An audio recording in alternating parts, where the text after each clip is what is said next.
Ladies and gentlemen, welcome back to JoJo Gaming and welcome back to episode 12 of the Europa Universalis Holland playthrough. And I haven't played in quite a few days. I've been busy at work and have not really had much time to record anything. But let's see where we are at. Well, let's look at the Ottomans first though. They're really Ottomaning it up here. They seem to be doing about as well as they did historically. What were we doing though? We have 3 colonies. We were preparing for war in the in Indonesia, and we're also building a fleet apparently. Oh yeah, we were expanding our fleet to make sure that we stay on par with England. Make sure that we have naval dominance over the North Sea, so that they cannot invade us anymore. They're still not our rival though, are they? No. That's actually great. We can, I guess, return one of these diplomats and let's improve relations with England a little bit. But I would prefer that they not become my rival, because that means that they will be our rival as a major trade power. Growth of the perfume industry. Okay, interesting. The growing merchant class, as well as an increasingly demanding social code among the nobility and upper class, has led to an increased demand for perfume. The halls of the grand palaces are now expected to have a likable scent, as well as a majestic decor. This has led to a surge in demand for products such as frankincense, myrrh, and other scented products for the making of perfume. And in Utrecht, the refinement of local flowers and foreign scented goods have even grown into a major industry itself. Lose textile manufacturing gain. We will gain the trade station. Okay, that's good. I'm pretty sure perfume capital until the end of the game. Plus 15% trade power. And plus 0.5 local goods produced. That's amazing. How much is perfume worth? 3 gold. That's pretty decent. It's a little bit less than cloth. I think there was cloth produced here earlier, but that will be cancelled out by having the bonus here. Okay, perfume. It's not really historical, but that's fine. High fervor, let's go with stability. Trading concessions. Djerba, I've managed to acquire substantial... whatever, I don't care. I think we were planning to build an army worthy of Mordor. Worthy of Indonesia. We already had the thingy here, so we need to just wait for 18,000 manpower and then build a big army. And try to conquer the rest of Java, and also to try and gain a foothold over here in Malaysia. Do we want a statist or an orangist? Gerbrand van Oranje is a great ruler. He is cruel though, -2 unrest, that's not actually great. We could go either way. Let's see who is better. Diederik Nieuwentijd. That's fine. Diederik Nieuwentijd, weird name, but fine. Is he a statist? Yeah. So we're still a republic. If you go too far towards the orangists, then the rulers will rule for life, which is not necessarily bad. You know, we've seen that the Dutch Republic gets pretty good rulers as a general rule. So if you get like a 555 or a 666 ruler, you might want him to rule for life, right? Okay, we can invest in a new idea, but I think we're gonna wait. We also have max Diplo power. Okay, I'm sorry, person in the Discord who gets upset about that. I understand your pain, man. I would get upset about that either, about that as well. But just keep in mind what I've noticed since I've started streaming. Is that you are much less attentive to that kind of thing when you're streaming, because you also have to commentate on it yourself, right? There we go. We improved the strength of Java, sending ministers abroad. Many within the church are of the opinion that we, as a leading reformed nation, should send our ministers abroad to ensure that the true Reformation continues to be spread. Keep within our borders, or we could say for the glory of God. Nah, this is fine. Actually, probably some of you guys will know this, but Japan was, of course, for a long time the shogunate, the Tokugawa Shogunate. which was an extremely isolationist society, and it was of course opened by Commodore Perry in the 1850s, an American naval commander. But before that, we Dutch were the only European power who could trade with Japan for over 200 years. We had a little island in the harbor of Nagasaki.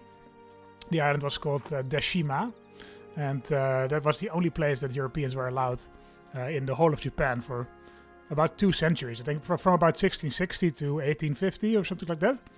And the reason why we were allowed there, because there was also a Spanish and a Portuguese outpost there, was because we didn't, the Dutch didn't really care about proselytizing. You know, that's kind of inherent with the Reformed faith, as I explained, I think, earlier, is that because of the predestination, the Reformed people believe that sort of God has already preordained who will go into heaven and who will get into hell. So unlike the Catholics, you know, if you believe that any heathen will go to hell, then you have sort of a moral obligation to convert as many people as possible. But if, like the Reformed, you believe that the God already has selected whichever person he wants to go to hell or to heaven, then you don't need to convert anybody, because what's the point, right?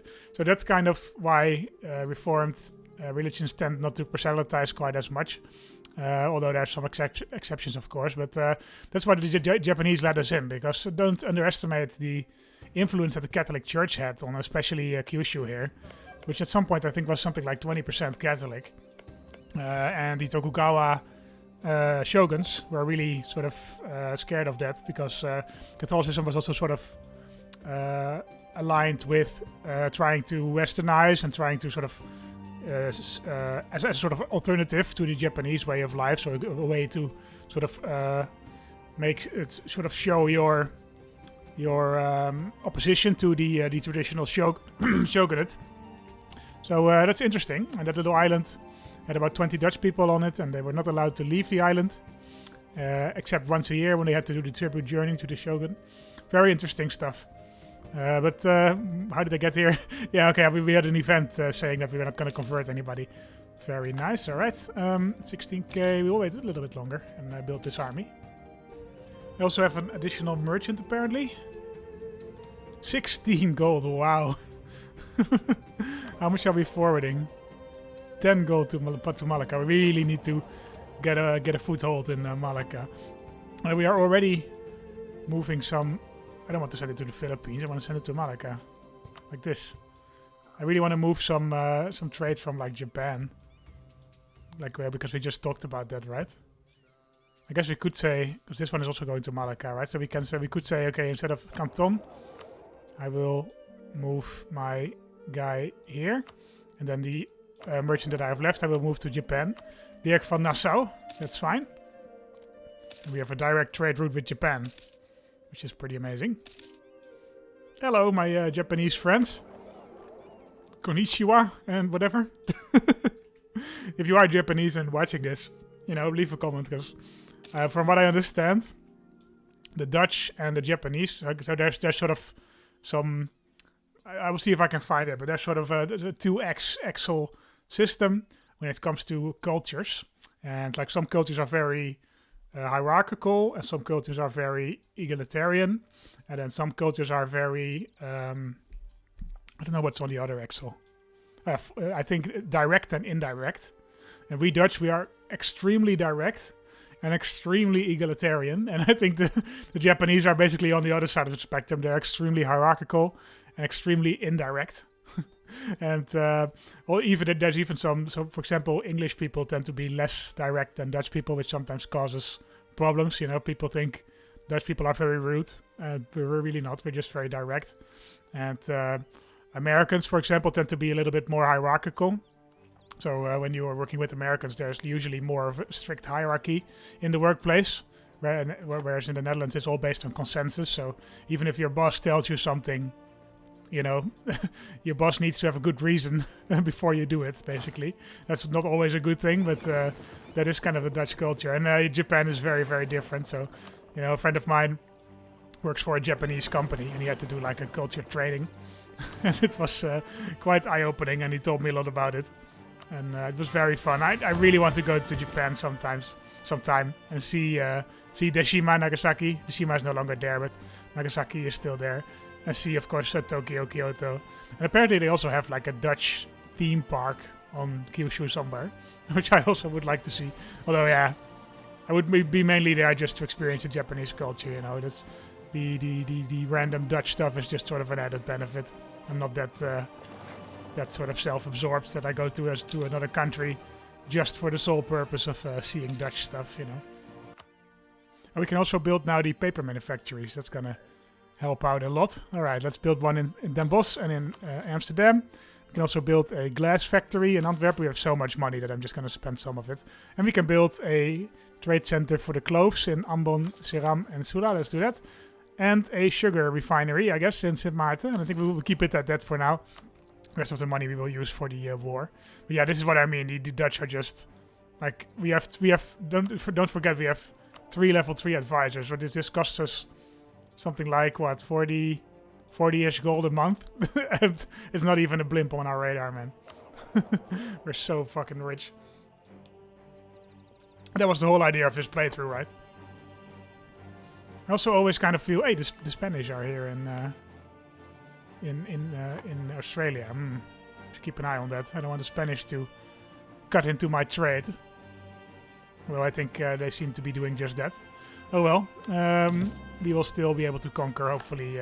West Timor is a full colony now. Okay, we will, I guess, continue in the Spice Islands, right? Or should we maybe do like another naval base?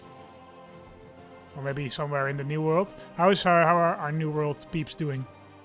The New Netherlands are still expanding. I think they've run kind of into a natural wall here. In between the 13 colonies and the massive Iroquois lands. Finland, huh? Oh, this is a Danish colony. That's cool. We might go to war against the Iroquois again. Hey, we can now see all of South America. That's also pretty nice. New Granada, Castilian, Brazil. Yeah, so the Spanish have taken most of South America, as is historical. The Portuguese have taken Mexico. That's not historical, but it's cool. And we have the British Columbia down here, and we have the Native Americans doing a lot better than in our timeline. That's good. No, we're not going to make it a state. We're going to add it to our trade company. Let's do it. And let's try and fabricate a claim on, well, I guess Ayutthaya. How strong are they? Very strong. Okay. Because we want to have as many trade centers in Malacca as we can. I guess we can go after Pasai, Brunei, Johor, Cambodia, whatever. But how many? Okay, that's also quite a lot. He's got 18k soldiers. Yeah, it's tricky. We could go to war with Jambi. You guys are all allied to so many people. Don't do that, man. We don't want you to do that. Barus is allied with Majapahit. What about Johor? Brunei and Pasai. Because Ayutthaya has 37k. Okay, we're not going to be able to beat them. Could go after Brunei, I guess. So Sulu, Johor, and Pasai. I guess that's possible. Or we could go after Pasai. Could try it. It would be quite tricky, I think, because these guys already by themselves have 18k. Although I do think that our technological edge is probably quite strong. I think by now we are probably able to beat armies that are much bigger than us in the New World or in Asia. I think probably. I think we're gonna do that. I think because it's an island. And we have a massive fleet here, and it's an island region, so we can hopefully stop the allied fleets from reaching Aceh, Sumatra, I should say. So most Dutch people will know about the islands of Indonesia. Well, I say no, most Dutch people, not really, but especially all the Dutch people had to learn these islands in school, because it was still the colonies, right? So we know that this is Sumatra, Java, Borneo, Sulawesi, and then we have Bali, Lombok, and Ambon. Those are kind of the main islands. Ambon is not a main island, but it's kind of, like I said, historically important. Radical reforms. 2 of our most trusted advisors, Hendrik Zoutman and Pieter de Grebbe, have been talking a lot recently. Plotting, some say. Drafting plans for Netherlands' future, others say. whatever they are discussing, and it's clearly controversial enough to warrant some secrecy. Finally, they approach Stadtholder Diederik Nieuwentijd to present the results. The thick stack of papers contains plans for monumental changes to the nation's trade practices, including increased protectionism, regulation, and industrial policy. Radical, some might say. Necessary, Hendrik Zoutman says. Profitable, says Pieter de Grebbe. What does Diederik Nieuwentijd say about this? Radical to some minds, perhaps, but not to the stadtholder. +5 mercantilism, that's great, actually. Hendrik Zoutman is a bad influence. No, we don't want that. Yeah, let's go for it. 5 mercantilism, that's worth it. Alright, claim fabricated. Let's rehire those mercenaries now, if we can. Because I just disbanded them. We can hopefully still afford it, at least for quite some time, before we go bankrupt. So that's fine. Let's start the war. Let's slow down the clock a little bit. We need a new debate. Something to do with manpower, please. Lab maintenance modifier -10%. That's actually pretty good. Let's do that one. Support orangists, fine. Admin support, sure. Okay, great. Let's go. Are we at war already? Not yet. Conquest of Tulang Bewang. We're gonna do more than that. We're gonna conquer any trade center we can. Oh, come on, man. 2 months? Really? You just have to move back to Batavia, man. You don't need to move back that much.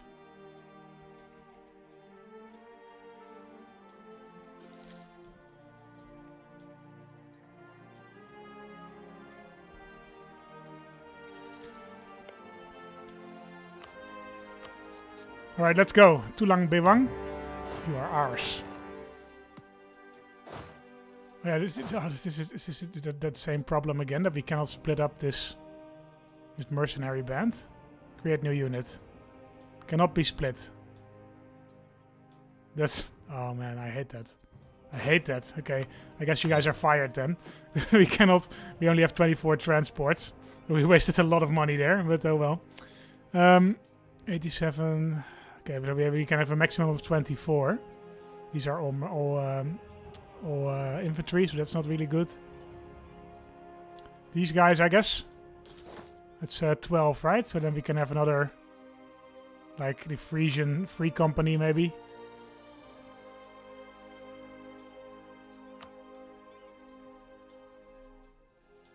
Free Swiss Guard. Not in range. Okay, not all of these guys are in range. Oh well, that's fine. We will just do it with our regular army for now. Let's head over to Sumatra. And let's have our boats guard the straits between Brunei and Sumatra itself. But first let's unload our forces.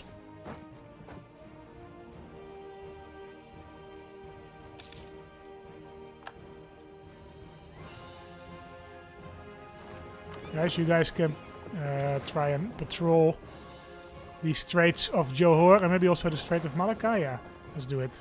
Start patrolling. Please patrol that strait so that the enemies of the allies of our hated enemy cannot join us.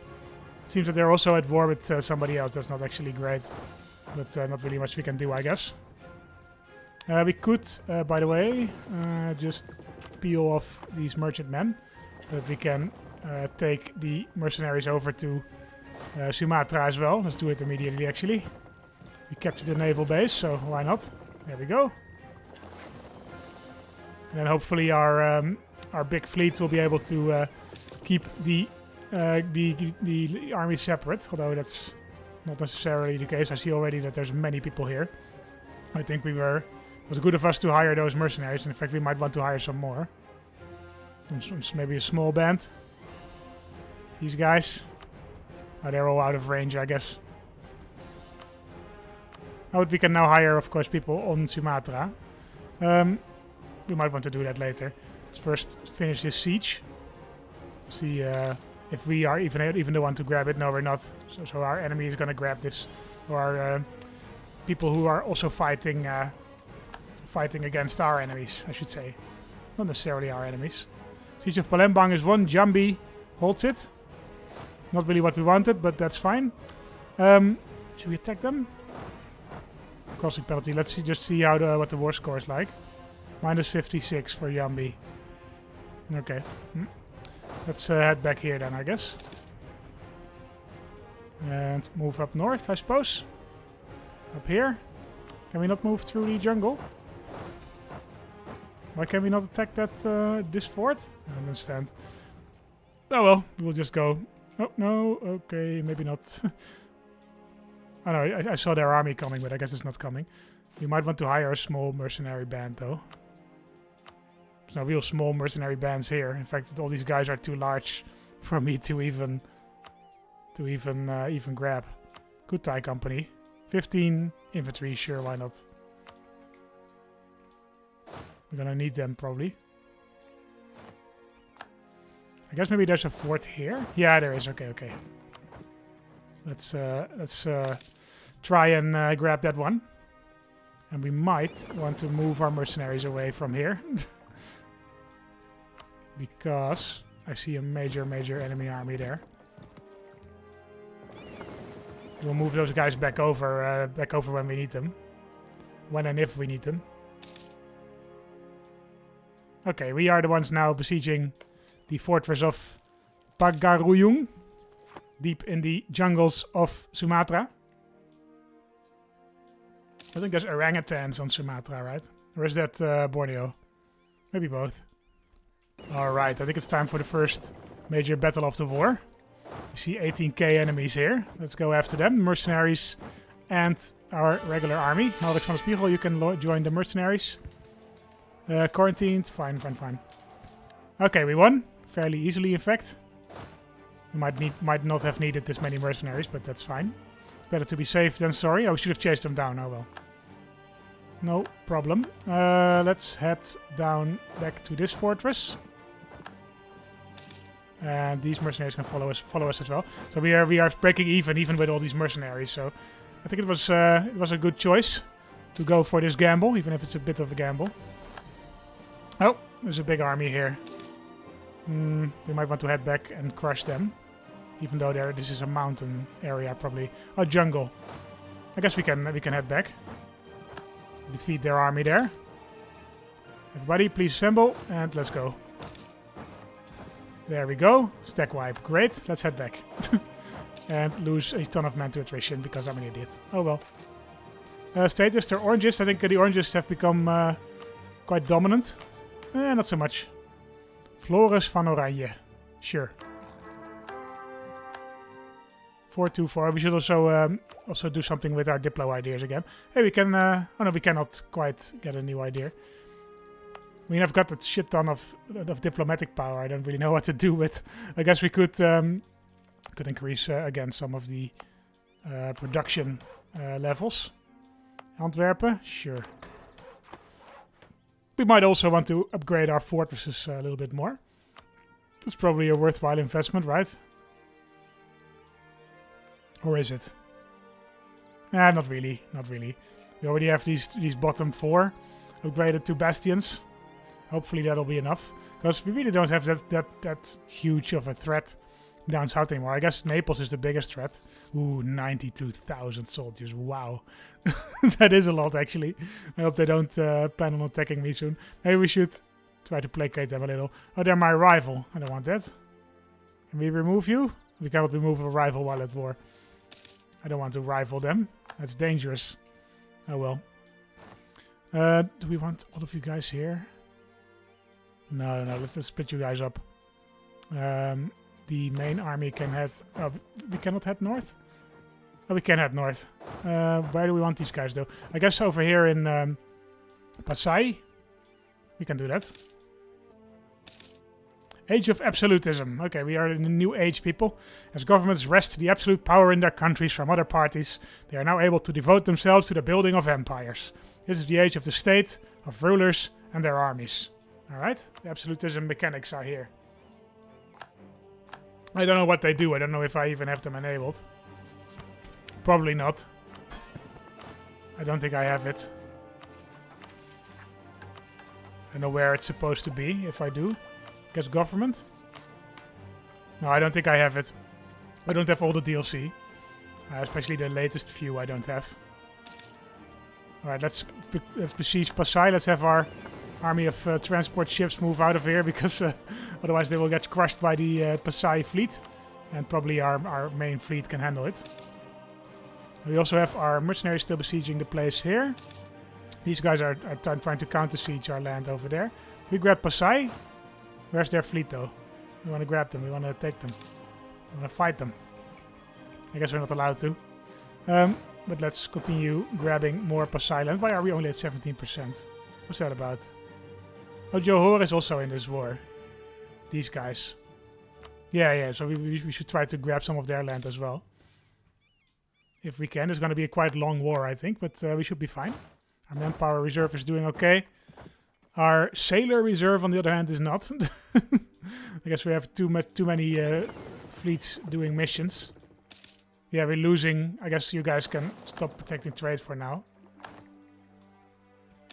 I think we need those guys elsewhere. Still not enough. I guess we can have our transports. Oh, they're already back. I guess you guys can be disbanded. Do we need all of you guys present? And so I'm doing this because we're losing sailors. So that means that at some point our fleets will deteriorate, and we don't want that. So let's have some guys head back to harbor. Is this enough? Yep. Okay, great. War has changed. Oh, I didn't read it. Too bad. Let's head back here. You guys have successfully besieged Palembang. That's good. I guess head over to these guys. Thank you. Let's try to destroy these guys. We want to grab as many of this Indonesian land as we can in various wars. I mean, in the end, we want to sort of grab the whole archipelago. Well, I think we're not quite there yet. We might not even get there before the end of the game, but that's fine. Okay, here's the big naval battle. Should be fine, right? European trades in China. With the sizable contingent of European traders in China, the demand for Chinese porcelain has skyrocketed. Great. Price of Chinaware changed by plus 50%, and we get a ton of ducats. That's good. Okay, our fleet seems to have won. That's good. Let's head south. Do you guys want to give me military access by any chance? You do. Great. Thank you, my good man. Because we are fighting. Oh, we also brought our mercenaries over here. Hopefully they will be able to beat this army. Yep, they have. Where are you guys going? Down here? That's fine. We'll stack wipe you. Thank you. I'm gonna grab all of these guys. All of these guys' lands. With our major mercenary army. It's quite historical, actually, especially for this time period. We are using so many mercenaries. Though I guess not really in Indonesia. Indonesia, like these kinds of great wars of conquest in the colonies, didn't really come around until a little bit later. I mean, not to say that they didn't happen; they were there, but mostly it was done through proxy rulers. So, sort of, you backed one claimant to the throne in exchange for, concessions or land for your company or trading rights. It didn't really happen like I'm doing now, like with a normal war of conquest. That wasn't really the case, at least until later. The first major war of conquest in Dutch Indonesia were probably the Javan Wars in sort of the 1820s, 1830s. And then infamously we have the Aceh Wars, where the Dutch committed many war crimes under, what was his name? General... Oh, I forget his name. That was in sort of the 1890s. Coalition against us, really? Oh, I guess they left the coalition against us. That's fine. 51%, yeah. So that was in the Aceh Wars. There's been, and then of course later we had the. I think I told you guys about this already, but we had the Indonesian War of Independence in the 1940s, which we called the police actions for a time, which is sort of euphemistic for what it really was. It was a dirty guerrilla war, and recently a Dutch historian has come out with a book about this, about 5 or 10 years ago, which describes all the atrocities that the Dutch army did there, which I'm not proud of. Let's see, what will we grab though? Speaking of unjust wars, anything that has a trading center, really, right? So we want Pasai, we want this one. Many people will join the coalition. Oh, just the Iroquois. I don't care. We want to grab this one here, right? Yep. We want to grab this one. And then I would also like Singapore. Oh, I guess we don't control it. Maybe we should wait for that. We will probably control it soon. I hope the war doesn't end automatically. No, not quite. It will soon, but it hasn't quite ended. It's good because I want to grab Singapore. I think that's a fun place to take. Yep, Singapura. Do you want to grab this island as well? Sure. Big war. We should win. Yep. And grab the island. Do they have bastions? Really? Wow. Wasn't expecting that. Let's grab Singapore. Oh no, we're already at 100 war score. Okay, in that case maybe check if there's any other trading areas to grab.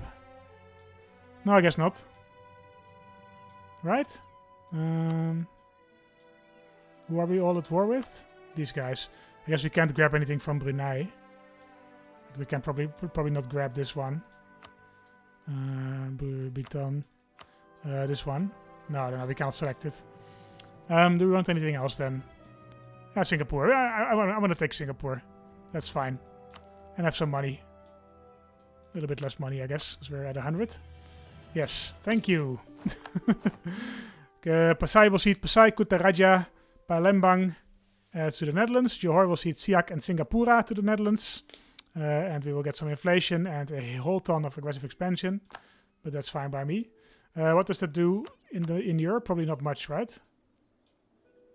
No, all these guys hate us, but we didn't really gain any aggressive expansion from them. The Iroquois still hate us. They're all in a big coalition against us, but that's fine. We're not going to go to war there anytime soon anyway. All right. I think that was a very productive war. Let's add all these guys to the trade company. There we go. And let's core everything. This is going to make us a lot more money. Look at this. 15 gold is being forwarded to Cape of Good Hope. Fantastic. The spices. The spice must flow, guys. The spice must flow. How is the Cape of Good Hope doing? Are we still dominant here? Yes. What about the Ivory Coast? Not quite as dominant, but we are fine. It seems that most of the trade, at least, is going towards us. Alright. Let's then... we already are coring everything. Okay, then let's, I guess, disband the mercenaries. Where are they? Where are you guys? Let's have the fleet regroup. Come on, guys. Yep, let's regroup. And also the merchantmen. You guys can regroup. Suspicious indeed. Who am I to stop them? Whatever, fine. We should keep an eye on our colonies, though. We have an early frigate. These guys can go for now. Alright. The mercenaries, these guys. You guys can leave. Thank you. We are missing an advisor. I suppose trade efficiency plus 10% is always good. Let's promote you to a number 3. We already have gathered 5,000 money in the meantime. Trade depot. Oh, we can make trade depots. That's great. Let's build them anywhere we can. Benin. Yes, please. Kaap. Yes, please. Amsterdam. Yep. Den Haag. Yep. Brugge. Antwerpen. Batavia. Sint Maarten. Oost-Friesland is also a trade center, I think. The Mak and Banten are as well. Gabu not, I think. No, Gabu as well. Vada not. Zeeland, I think, also is. Yes, okay. We're going to expand our trade even further with these new buildings. Very good. Okay, how about the trade power in Malacca? We have a big chunk of it now. Great. That's great. I think the next step is probably maybe a war with Portugal. War exhaustion is high. Let's reduce that a bit. We have too much diplo power anyway. Let's also increase the stability a bit. Or just completely. Because we have plenty of monarch power, so we can afford to be a bit spurious with it. We are already ahead of technology, so we're not in a hurry to increase that. We can increase another idea. Emancipation. Manpower recovery speed plus 20. That's actually pretty good. For a long time, we have restricted ownership of land to only those who we felt were trustworthy enough. Yada yada yada. A pool of seasonal labor. That's fine. Yep. Trade and plutocracy. That should give us another great secondary idea. Let's have a look. Merchants plus 1, always good. Colonial Companies Act. And formalized weight scales and measures. What happens if we take one of these? Like, I'm not quite sure how it works. There is a limit on how many a country can maintain in one category at the same time. Which can be, what? Can be improved by ideas and government reform. Okay. Free policy. Yeah, okay, so I guess we can have one free policy per sort of layer. Then I guess we'll go for the trade contour network. That's one free merchant. That's always good. What do we do with him? I guess we can go back to Europe. Maybe grab one of those. We can take the Philippines or Canton. Have some foothold in China. Maybe Zanzibar. Foothold in Africa. Also not bad. Or we could head back to, let's say, the North Sea. Also fine. Or we already hold a trade network in the Caribbean, right? Yeah. We don't have that much trade power here, but it's okay. I guess we could go inland. We probably have some trade power there. No, I want to go to Asia. That's more appropriate, right? Let's send a merchant to Canton. Send them over to Malacca. Sounds good to me. All right. Now it's a matter of keeping what we have conquered. But that should be fine. I just noticed something very interesting that we might want to have a look at. Is that Vijayanagar has collapsed. There's only the little few provinces on the island of Ceylon left. And they're allied with Kolatunat, which is a tiny province here, which has a trade center. So it might be worth it to just jump on that, even though we've not quite recovered yet. Yeah, let's do it. Let's do it. You guys can head down to Singapore. Our fleet will come to pick you up. Gert Kooijmans will lead the fleet. Let's head here. I think we cannot afford to not take this opportunity, because these guys, look, they have 0 soldiers. Yeah, let's go. We already have a conquest casus belli, probably because one of our missions is to conquer Ceylon, probably, right? That's probably it. Seize Ceylon, yeah. All provinces in the North Lanka area is not going to happen anytime soon, but that's fine. We are going to grab Ceylon because we have a merchant here, so I wouldn't mind having some more trade power in that node as well. Gaining a foothold in India. Let's do it. And people will not like me for it here in Asia, but that's fine. Let's head over to the town of Gruhunu. And of course, I don't know if you know this, but Ceylon was a Dutch colony for a very long time, for about 200 years. It was captured in the 1630s or something. Declined the spice trade. Ah, you pricks. Ah, you pricks. Profitability has taken a permanent downturn. Oh, no. Ah, it's still 8. Still a base price of 8, so I think we're not that... it's not that bad. Is there also cinnamon here? That would be nice. No, it's just spices, huh? That was... Ceylon was mainly used for cinnamon. And it was cinnamon comes from a tree. It's like a bark of like a tree. And it takes about 10 years to grow this tree. So the Dutch kind of... Whenever somebody took a tree, they did everything in their power to hunt it down within 10 years and burn it. But for a long time, the Dutch held the island of Ceylon and with it all the cinnamon trade. But yeah. States General will have to comply to ensure victory or lose 2.5 war exhaustion gain to... We'll hold to our ideals in the face of terror, or we could go with the Orangists.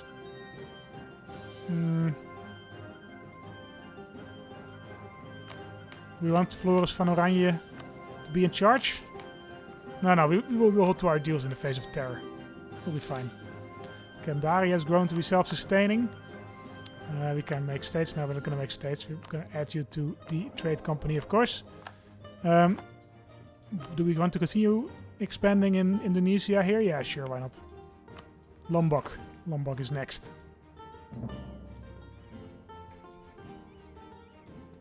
There we go. That's their fortress captured. Now let's head to Kotte.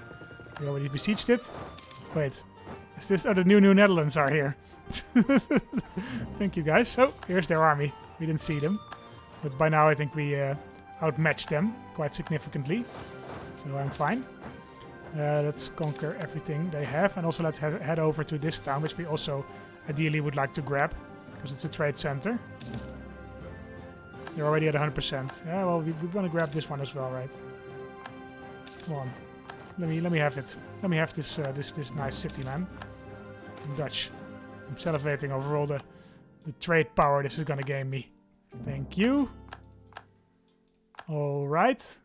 Thank you very much. We have a coalition forming, but it's just a bunch of Indonesian states, so I don't care. Alright, for annexation, we grab the whole chunk of the good old island of Ceylon, or Sri Lanka, as it's known currently. Are we already above our overextension? Almost. We cannot grab much more. I think above 75 you start to get major problems. But so far so good. What kind of rebel armies are forming? They're all small enough that my army can probably handle them, so that's good. I think this was a good play. Let's head over to Kandy to deal with this tiny little remaining army though, just to be safe. Kutaraya, Sidak and a bunch of other places are now court. Very good. That means we can probably start building trade depots in there. Pasai, Palembang.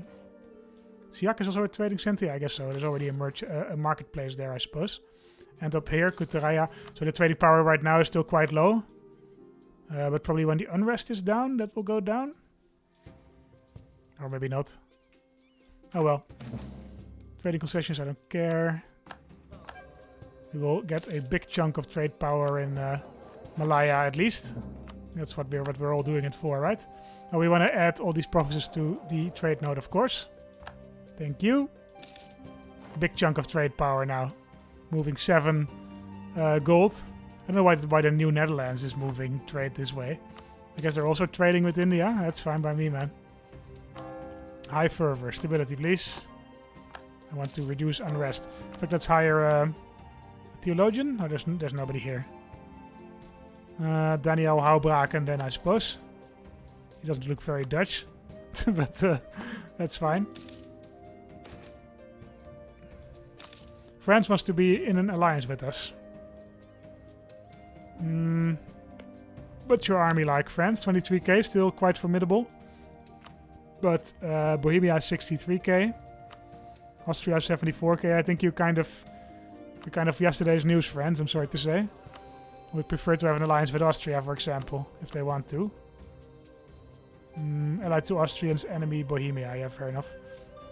What about the British opinion is modified by -100. Once your subjects provinces, so they want the whole of the New Netherlands. I don't want it. What about Spain? They hate me. I mean, so far Brandenburg and Bohemia have served us quite well. Brandenburg is still not that powerful, but Bohemia has got 63k troops. That's fine by me. Are we still in the... No, we're no longer in the Holy Roman Empire. That's fine. That's fine by me. We've upgraded our technology again. We are now at level 18, 18, 17, which I'm sure is one of the higher ones in the world. Yeah, we're not the rest of Europe is not that far behind us, but still behind us. We can pick a new idea group though, and I'm kind of struggling with what to do. We've had a lot of Diplo power available recently, so we could go with a Diplo idea again. Military power is also quite in abundance, but I don't know if we really need that much military ideas. Although, maybe I shouldn't be too rash with this kind of thing, because while we might be quite strong, Naples is our rival. Can we remove them as rival, actually? I don't want you guys as rival, man. Right click.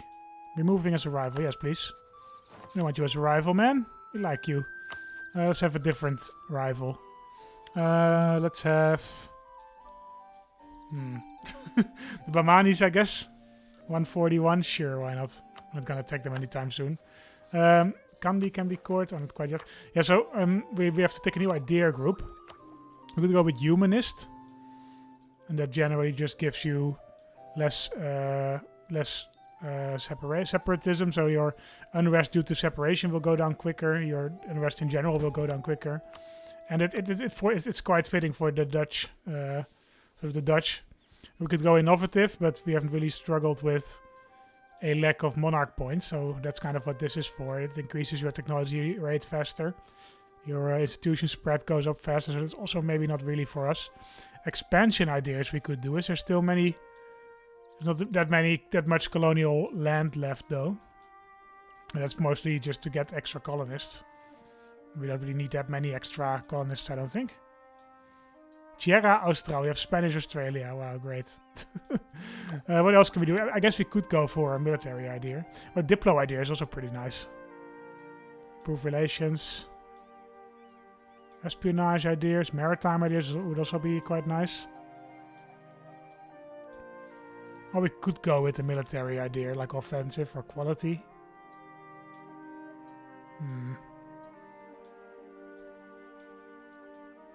Many of these are quite good. Administrative, maybe. Mercenary cost, core creation cost. Yeah, we haven't really struggled with any of this. Expansion ideas. Religious ideas. Diplomatic. I don't quite know what to take. I guess maritime, right? Yeah, let's take maritime. That makes sense for us, I think. We've increased yet another military technology level. We can upgrade a bunch of our troops. We still have the Mauritian infantry. We can go to Gallop cavalry. The pistol-armed Caracolic cavalry came to dominate European cavalry tactics in Eastern Europe, though the traditional shock action cavalry style of the hussars was still in use. Armies trained in Western European warfare quite often came out second best in combat against these units. Born out of the bloodshed of the Polish wars, the Swedish army developed a different kind of unit, the Swedish Gallop cavalry.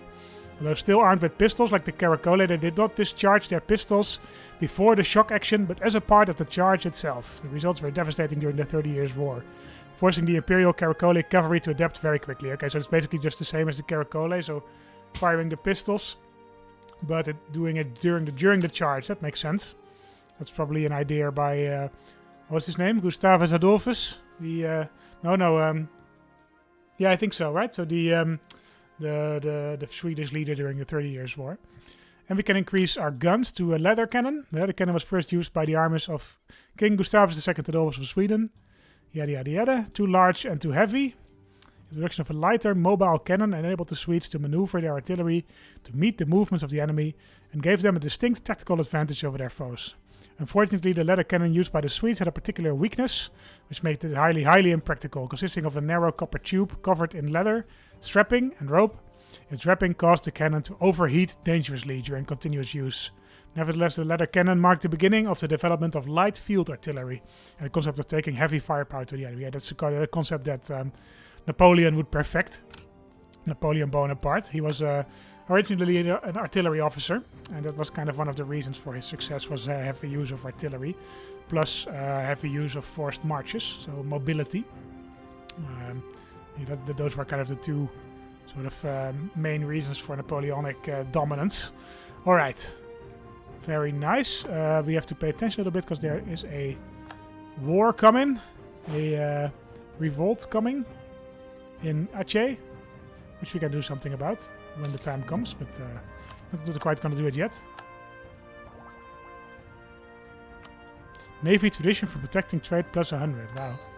Speaking of protecting trade, I don't think we are doing that right now. Let's do that though. We need to protect the English Channel. This is our the base of all of our strength, right? Is our dominance of this trade node.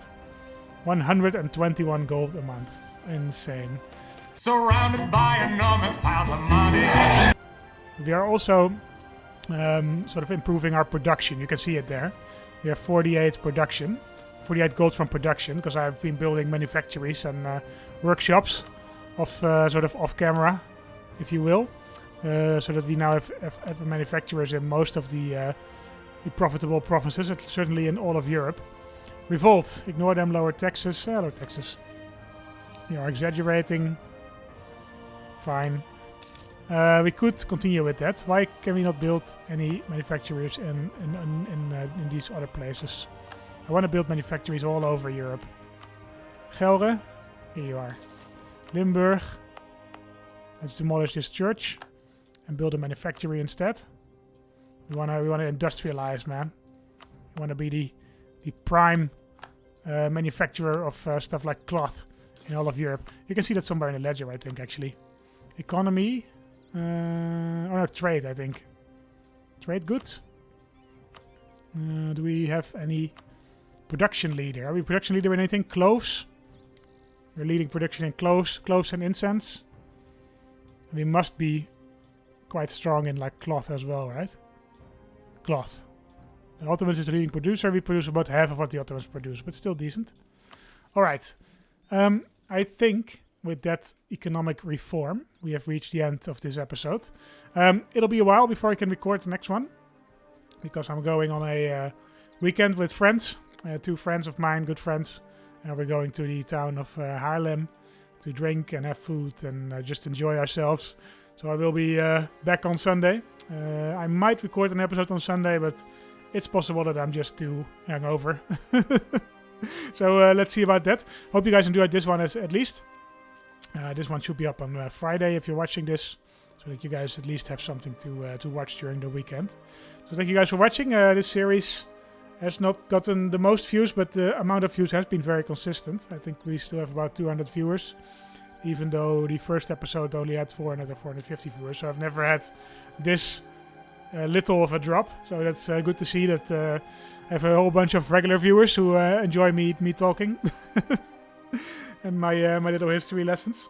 So thank you guys, and we will continue this series, of course, until Napoleon comes, or the French Revolution comes, or whatever happens to us, or the Netherlands is conquered by Naples, or our colonies are conquered by Britain, whichever happens first.